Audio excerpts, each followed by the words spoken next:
So, welcome to English class. Today our topic is the process of writing flowchart. আমরা flowchart কিভাবে লিখতে হয় সেটা শিখব।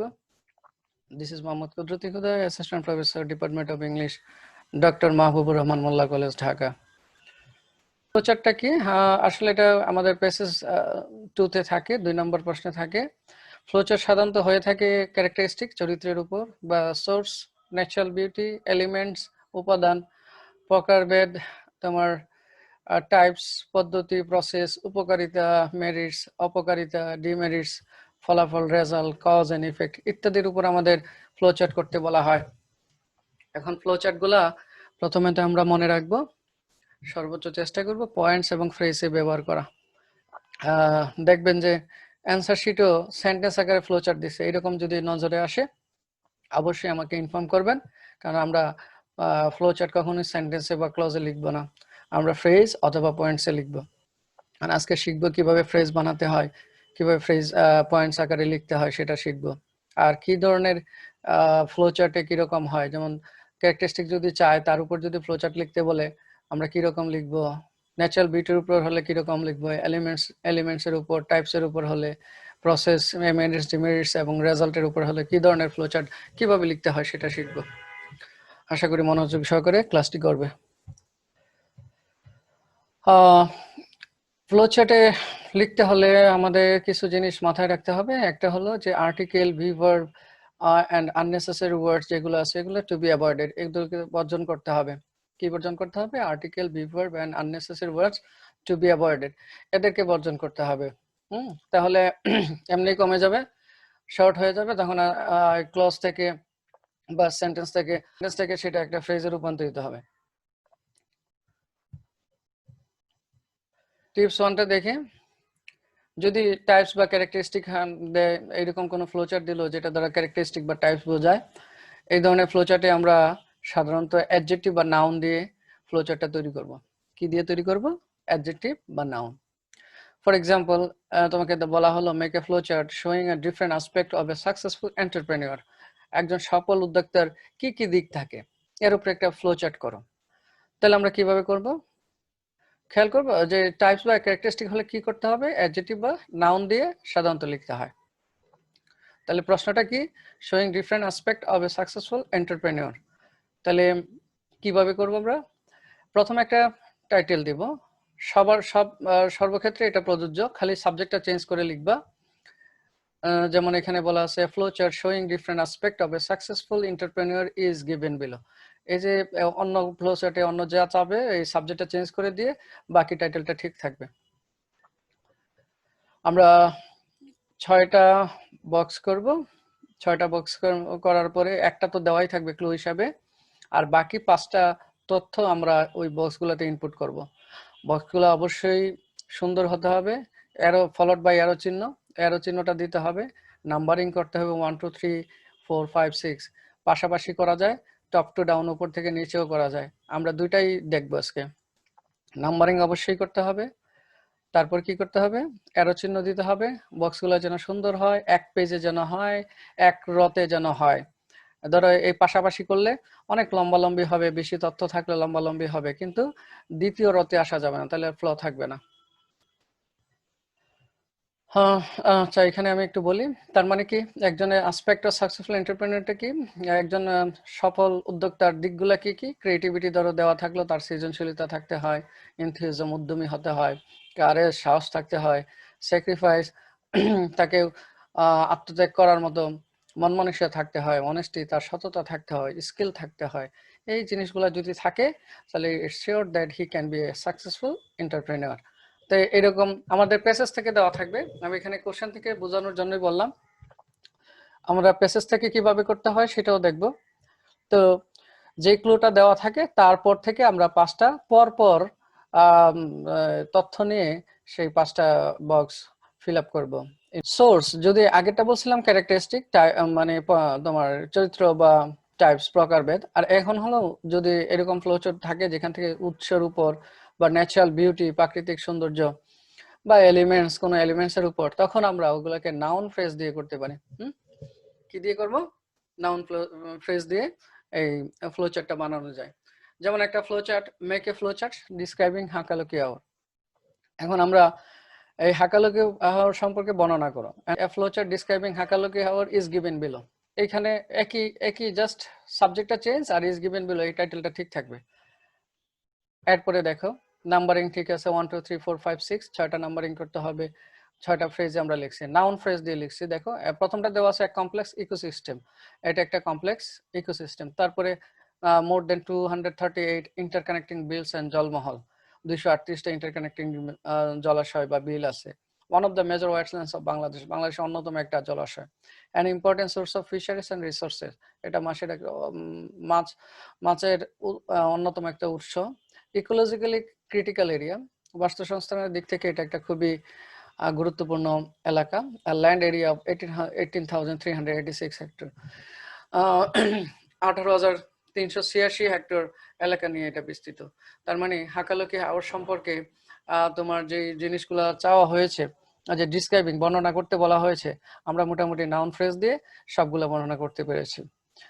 আমরা চেষ্টা করব যা দেওয়া থাকে তারপর থেকে সবগুলাই একই রকম দেওয়ার চেষ্টা করব। ক্লিয়ার? আর বক্সগুলো হবে, নাম্বারিং হবে, ফ্লো চার্ট হবে, এটা হলো ফরম্যাট। এরপরে দেখি টাইপস 3। টাইপস 3টা হলো যদি প্রসেস থাকে, উপকারিতা, মেরিটস থাকে, ডিমেরিটস থাকে, রেজাল্ট, ইফেক্ট, ইনফ্লুয়েন্স, এগুলো যদি থাকে, এগুলার উপর ভিত্তি করে তোমার ফ্লো চার্ট যদি করতে বলা হয়, তখন আমরা যদি সাবজেক্ট বাদ দেওয়া যায়, এখানে দুইটা নিয়ম আছে। একটা হলো সাবজেক্ট বাদ দেওয়া যেতে পারে, যদি সাবজেক্ট বাদ দেওয়া যায় তখন আমরা ভার্বের সাথে আইএনজি যোগ করে করব, অথবা 2+ ভার্ব ইনফিনিটিভ দিয়ে করব, অথবা স্টিল নাও কামিং, অথবা ভার্বের পরে নাউন ফর্ম এবং অফ এর সাথে রেলিভেন্ট ওয়ার্ডস দিয়ে আমরা এই ফ্লো চার্ট করতে পারি, ফ্রেজ করতে পারি, ফ্রেজ আকারে এই তথ্যগুলো দিতে পারি। যেমন বুঝতে পারছো কিভাবে? যখন marriage, process, result, effect, influence এগুলো বোঝায় তখন আমরা ইনফিনিটিভ দিয়ে করতে পারি, আইএনজি ফর্ম দিয়ে করতে পারি, অথবা ভার্বের সাথে নাউন ফর্ম, ভার্বের noun form plus of plus relevant words দিয়ে আমরা বানাতে পারি। আমরা দেখি, ধরো এখানে একটা আমাদের টেক্সটে আছে, তোমরা টেক্সট যদি পড়ো সেখানে পাবা যে পাবলিক ইউনিভার্সিটি সম্পর্কে একটা প্যাসেজ দেওয়া আছে। আমরা একটু রিড আউট করি, এরপরে আমরা এখান থেকে কিভাবে ফ্লো চার্ট বের করি আমরা একটু দেখবো। Public university are the first choice of most students, ছাত্রদের প্রথম পছন্দের হলো সরকারি বিশ্ববিদ্যালয়। The public university offer, public university offer করে থাকি আর wide range of subject in science, commerce, liberal arts, humanities, engineering and technology, law, education and medicine. Public university attract the best minds to teaching, public university সবচেয়ে ভালো যারা তাদেরকে শিক্ষকতা পেশায় আকর্ষণ করে থাকে। Although monetary compensation for teacher is anything but attractive. Library, laboratory, internet research facilities are much better, more than there than any other else in the country. অন্য যে কোনো জায়গা থেকে সরকারি বিশ্ববিদ্যালয়ে এই যে laboratory, internet facility, library facility, research facility খুব বেশি হয়ে থাকে, সুযোগ বেশি থাকে। Seminar, symposium, lecture, workshop, debates, exhibition are often held, সভা, সেমিনার, ওয়ার্কশপ এগুলো বেশি প্রায় হয়ে থাকে এই প্রতিষ্ঠানগুলোতে। There is much ample scope for national international exposure for promising young knowledge seeker. Moreover, public university offer residential boarding facilities, আরো আবাসিক এবং থাকার সুযোগ সুবিধা থাকে খুব স্বল্প মূল্যে, at low cost বা সাবসাইডি রেটস। তো এটা হলো আমাদের প্যাসেজ। এই প্যাসেজ থেকে বলা হলো যদি make a flow chart showing the facility offered by public university in Bangladesh, public university কি সুযোগ সুবিধা দিয়ে থাকে তার উপর একটা ফ্লো চার্ট আমরা করব। তাহলে কিভাবে করব দেখো, সেই অনুসারে প্রথমে কিন্তু কোশ্চেনে কি ছিল, আমরা একটা কোশ্চেনটা দেখি। The facility offered by public university in Bangladesh, তাহলে ফ্লো চার্টে কোশ্চেনেই তো আছে পাবলিক ইউনিভার্সিটি ইন বাংলাদেশের যে সুযোগ সুবিধা দিয়ে থাকে। তাহলে আমার এখানে পাবলিক ইউনিভার্সিটি আর লেখার দরকার নেই, যেমন প্রথম লাইনে দেওয়া আছে the public university offer a wide range of subject. তাহলে এখানে এই দ্য পাবলিক ইউনিভার্সিটিসটা এখানে আননেসেসারি ওয়ার্ডস বলতে পারি, আমরা এটা বাদ দিতে পারি। আমরা এটা বাদ না দিলেও বাদ দিলে কিছু আসে যায় না, কারণ কি আমার কোশ্চেনে বলা আছে পাবলিক ইউনিভার্সিটি সম্পর্কেই বলবো, তো আমার এখানে এটা দরকার নাই। তাই এইরকম আননেসেসারি ওয়ার্ডগুলো বাদ দিয়ে দেবো। তখন কি দাঁড়ায়, পাবলিক ইউনিভার্সিটি যদি বাদ দিই তখন ওই যে এরপরে যে ভার্বটা থাকে অফারের সাথে আইএনজি যোগ করে দিই, offering a wide range of subject, এটাকে শুধু অফারিং না, আমরা বলছিলাম কি ইনফিনিটিভ অথবা to plus verb plus ING দিয়ে দুইভাবে করা যায়। তাহলে আমরা এটা to offer a wide range of সাবজেক্টও করতে পারি। আমরা যদি আবার যদি প্যাসেজে যাই একটু দেখো, খেয়াল করো, এই যে এখানে দেওয়া আছে the public university offer a wide range of subject in science, commerce, liberal arts and humanity, engineering, technology, law, education, medicine, এই পর্যন্ত। তাহলে আমরা এটাকে কিভাবে সেন্টেন্সটাকে কিভাবে ফ্রেজ রূপান্তরিত করব? এই ভার্বের সাথে আইএনজি যোগ করে দিয়ে অফারিং এর ওয়াইড রেঞ্জ অফ সাবজেক্টস এই পর্যন্ত দিলেই হবে। আর ডিটেলস বলার দরকার নেই। Science, commerce, arts, humanities, engineering, technology, wide range of subject মানেই হলো এইগুলাতে, এই বিভিন্ন গ্রুপের সাবজেক্টে আমরা পড়ার সুযোগ দিয়ে থাকে সরকারি বিশ্ববিদ্যালয়গুলো। অথবা তুমি এটা বলতে পারো two offer a wide range of subject, এটা বলা যায়। ক্লিয়ার? অথবা অফার বলতে পারো শুধু offer a wide range of subjects. তাহলে তিনভাবে এটা করতে পারি। যেমন এখানে বলে দিয়েছে offering a wide range of subject, এটা একটা হতে পারে। যদি কাজ বোঝায় তাহলে আইএনজি, আর পদ্ধতি প্রকাশ করলে তখন ওই by plus without plus verb plus ING দিয়ে করতে পারলেই ভালো। তাহলে ভার্বের সাথে আইএনজি যোগ করে এটা করা যায়, অথবা ইনফিনিটিভ যোগ করে to offer a wide range of subject. Clear? অথবা offer a wide range of subject. তাহলে আমরা এখন পুরো ফ্লো চার্টটা একটু লক্ষ্য করি। আমরা ফ্লো চার্টটা দেখো, flow chart showing the facilities offered by public university in Bangladesh. তাহলে এটা একটা টাইটেল। এখন দেখি আমরা offering wide range of subject, attracting the best mind to teaching, providing better library, laboratory, internet and research facilities, holding seminars, symposium, debates, workshop, creating ample school for national and international exposure, giving residential and boarding facilities. এবার আমরা একটু ব্যাকে যাই। এই যে এই ফ্রেজগুলো নিলাম, এগুলো আসলে কিভাবে হলো? প্রথম লাইনে তো দেখাইলাম সেন্টেন্সটাকে কিভাবে আমরা ফ্রেজে রূপান্তরিত করছি, বাকিগুলা কিভাবে করতেছি একটু দেখি। একটু বাকিগুলো আমরা ইয়েতে চলে যাই, মূল প্যাসেজে, তাহলে বুঝতে পারবো। Still coming. দেখো সেকেন্ড লাইনে কি দেওয়া আছে, কোথায়? অ্যাট্রাক্ট। দেখো public universities attract the best mind to teaching. তাহলে আমরা এটাকে এই যে ভার্বটাকে কি করতে পারি? আইএনজি যোগ করে দিতে পারি, attracting the best minds to teaching. Clear? Talented teacher যারা আছে তাদেরকে কি করা হয়? আকর্ষণ করে থাকে সরকারি বিশ্ববিদ্যালয়গুলো। এরপরে আসো library, laboratory, internet, research facility are much better there. তাহলে এই লাইব্রেরি, ইন্টারনেট, রিসার্চ ফ্যাসিলিটিস এগুলো কে দিয়ে থাকে? Private university. তাহলে দিয়ে থাকে ইংরেজি কি? Providing library, laboratory, internet and research facilities. Clear? এরপরের লাইনটা দেখি, seminar, symposium, lecture, workshop, debates and exhibition are often held. মানে এটা প্যাসিভে আছে, আমরা অ্যাক্টিভে করতে পারি। হোল্ডিং, কে হোল্ড করে? পাবলিক ইউনিভার্সিটি হোল্ড করে। So holding seminar, symposium, lecture, workshop, debates and exhibition. Okay, এখন তুমি বললা যে না স্যার আমার জন্য কঠিন হয়, যেভাবে আছে সেভাবে করবো। যদি প্যাসিভ থাকে ওইভাবে যদি করতে চাও তাহলে অক্সিলারি ভার্বটা বাদ দিয়ে দিতে হবে। তখন তুমি উল্টা করে এইভাবেই লিখতে পারো, seminar, symposium, lecture, workshop, debates and exhibition open held in this institution. তাহলে এই আরটা থাকবে না। তবে আমরা চেষ্টা করব যদি একটু সুন্দর করে লেখা যায়, যদি আমরা এইভাবে লিখি holding seminar, symposium, lecture, workshop, debates and exhibition, আর এটা যদি লিখি তাহলে ভালো দেখায়। ওকে, তারপরে লাইনটা দেখি, ample scope. There is ample scope for national international exposure.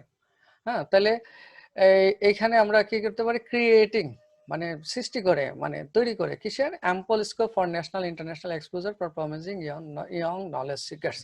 আমরা এটুকু পর্যন্ত লিখতে পারি। লাস্টে দেখো, public university offer residential boarding facility at low cost. তাহলে এই ভার্ব থেকে আমরা লিখি offering residential boarding facilities at low cost. Offering তুমি চেঞ্জ করে এখানে দিতে পারো giving residential and boarding facilities at low cost or subsidised rates. একটু খেয়াল করি আমরা। তাহলে আমরা যাই, ফ্লো চার্টটা কি করেছি আমরা সেখানে যাই।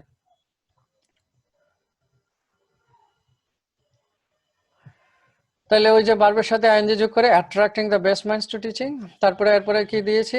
Providing better library, laboratory, internet, research facility, ওই যে holding seminar, symposium, debates, workshop etcetera, creating ample scope for national international exposure, giving residential and boarding facilities. তাহলে দেখো সবগুলাই কিন্তু সেন্টেন্সটাকে আমরা কি ফ্রেজ আকারে করতে পেরেছি, আইএনজি দিয়ে করতে পেরেছি। আমরা এখানে যদি 2 + ভার্ব 1 দিয়ে করতে চাও তাহলে কি হবে, এখানে যদি থাকতো যেটা ক্লু দেওয়া থাকে, একটা প্রশ্ন তো দেওয়া থাকবে, ক্লু যেটা দেওয়া থাকে সেইভাবে করার চেষ্টা করব। সব সময় যে পারবো তা নয়, যেই কয়টা পারা যায়। যেমন এখানে অফারিং আছে, তুমি যদি two attract the best minds to teaching, এটাও দেওয়া যায়, কিন্তু আমরা চেষ্টা করব যেভাবে দেওয়া আছে ওইভাবে করার জন্য। যদি না পারি সেক্ষেত্রে আমরা ইনফিনিটিভ অথবা নাউন ফ্রেজ দিয়ে সঠিক তথ্যটা দিতে হবে। ক্লিয়ার? আরো যাই সামনে। এখন দেখো মডেল 2 রকম হয়। এর আগের মডেলটা পাশাপাশি পাশাপাশি হলে হয় কি, এই যে লেখাগুলা ওয়ার্ডগুলা অনেক লম্বালম্বি হয়ে যায়, কেটে যেতে মানে লেখাটা কষ্ট হয়ে যায়, পড়তেও কষ্ট হয়। তবে দুইটাই acceptable, both are accepted to us. আমরা দুইটাই গ্রহণ করে থাকি, দুইটা মডেলই আমরা না সরকারিভাবেই গ্রহণ করা হয় সারা বাংলাদেশে, বা বোর্ড পরীক্ষায় দুইটাই accepted. But you can follow this either of the two, যে কোনো একটা তুমি ফলো করতে পারো। দুইটার মধ্যে যে কোনো একটা ফলো করতে পারো। সো এটা একটা পাশাপাশি, কিন্তু এক লাইনে এক রত হতে হবে। পাশাপাশি লিখলে কি হতে হবে, লম্বালম্বি হয়ে যাবে অনেক, কিন্তু পাশাপাশি এক রতে হতে হবে, দ্বিতীয় লাইনে যাওয়া যাবে না, তাহলে আর ফ্লো চার্ট থাকবে না। আর আরেকটা মডেল হলো এরকম টপ টু ডাউন, হ্যাঁ, উপর থেকে নিচ পর্যন্ত। আর নাম্বারিং করতে হবে, বক্সের ভিতরে নাম্বারিং হবে, বাইরে না। আর ক্যাপিটাল, প্রত্যেকটা আলাদা আলাদা ফ্রেজ, তো আলাদা আলাদা প্রত্যেকটাই ক্যাপিটাল লেটারে দিতে পারো, বা স্মল লেটার দিলে সবগুলো একই ফলো করতে হবে। যেহেতু প্রথমটা দেওয়া থাকে, দেওয়া যেটা থাকে সাধারণত এটা ক্যাপিটাল লেটারে থাকে, তো বাকিগুলো আমরা ক্যাপিটাল লেটারে দেবো। কোনো ফুল স্টপ দেওয়া যাবে না, কারণ হলো এটা তো কোনো সেন্টেন্স না বা অ্যাব্রিভিয়েশন না যে আমরা কেন ফুল স্টপ দেবো। আলাদা একটা ফ্রেজ, তো আমরা ওইভাবে আলাদা একটা তথ্য আলাদা বক্সে, তাহলে এখানে কোনো ফুল স্টপ হবে না। বুঝতে পেরেছো? তো এইভাবে 6টা গড় সুন্দরভাবে করবো, এরো চিহ্ন দিব আর নাম্বারিং গুলা করবো। এই যে এখানে লিখে দিলাম যে ক্যাপিটালাইজেশন করলে চলে, না করলে চলে, তবে সবগুলোর ক্ষেত্রে একটি নিয়ম অনুসরণ করা ছিল। যদি ক্যাপিটাল লেটারে দাও ক্যাপিটাল লেটারে, স্মল লেটারে দিলে স্মল লেটারে লিখতে হবে। যদি সেন্টেন্সের সাবজেক্ট বাদ দেওয়া যায়, দেওয়া না যায়, তখন কি করবে? তখন ওই যে অবজেক্টটাকে সাবজেক্ট করতে হবে এবং ভার্বের থার্ড ফর্ম হবে, বাকি অংশ সাবজেক্টের অবজেক্ট হবে। যেমন মানে সাবজেক্টটা তোমার বাদ দেওয়া যাচ্ছে না। যেমন এখানে যদি আমরা যে হিস্ট্রিক্যাল ইভেন্ট সম্পর্কিত কোনো ফ্লো চার্ট করার সময় যদি বলা হয় Bangabandhu delivered a historical speech, তাহলে এখানে বঙ্গবন্ধু ডেলিভার্ড, বঙ্গবন্ধু তো বাদ দেওয়া যাবে না, তাহলে এখানে কিভাবে করব? এই অবজেক্টটাকে সাবজেক্ট বানাবো। যেমন হিস্ট্রিক্যাল স্পিচ ডেলিভার্ড, আমি একটু পরে প্রশ্ন নিচ্ছি, তোমাদের পরের প্রশ্ন একটু পরে নিচ্ছি। Bangabandhu delivered a historical speech, খেয়াল করে দেখো, তাহলে এখানে আমি বঙ্গবন্ধু তো বাদ দিতে পারছি না, তাহলে আমি এটা কিভাবে ফ্রেজ বানাবো? তাহলে আমরা অবজেক্টটাকে সাবজেক্ট বানাবো, historical speech delivered by Bangabandhu. আসলে এটা হওয়ার কথা ছিল ওয়াজ ডেলিভার্ড অথবা ইজ ডেলিভার্ড বাই বঙ্গবন্ধু, কিন্তু ফ্রেজ লেখার সময় অক্সিলারি ভার্বটা পেসিভ ফর্মের অক্সিলারি ভার্বটা বাদ দিতে হয়। তাহলে কি দাঁড়ায়, Bangabandhu delivered a historical speech, এটাকে যদি পয়েন্ট আকারে করি, আর historical speech delivered by Bangabandhu. Okay, যখন আমরা সবগুলা তথ্যই কিন্তু সেন্টেন্স আকারে থাকবে, কারণ সেন্টেন্স ছাড়া তো বিক্ষিপ্তভাবে প্যাসেজে থাকবে না, সেন্টেন্স আকারে থাকবে। ওই সেন্টেন্স থেকে আমরা আমাদের যেটা রেলিভেন্ট ইনফরমেশন সেটা আমরা ওই সেন্টেন্সটাকে ফ্রেজ বানাবো। আমি এই যে পাবলিক ইউনিভার্সিটি অলরেডি দেখাইছি যে কিভাবে unnecessary word to be avoided আর কিভাবে কোন তথ্যের সাথে আমরা যোগ করব সেটা দেখিয়েছি। বুঝতে পারছো? সেন্টেন্স আকারে থাকবে, কিন্তু সেন্টেন্সটাকে we have to convert into phrase or points. Okay, ভালো থাকো। হ্যাঁ।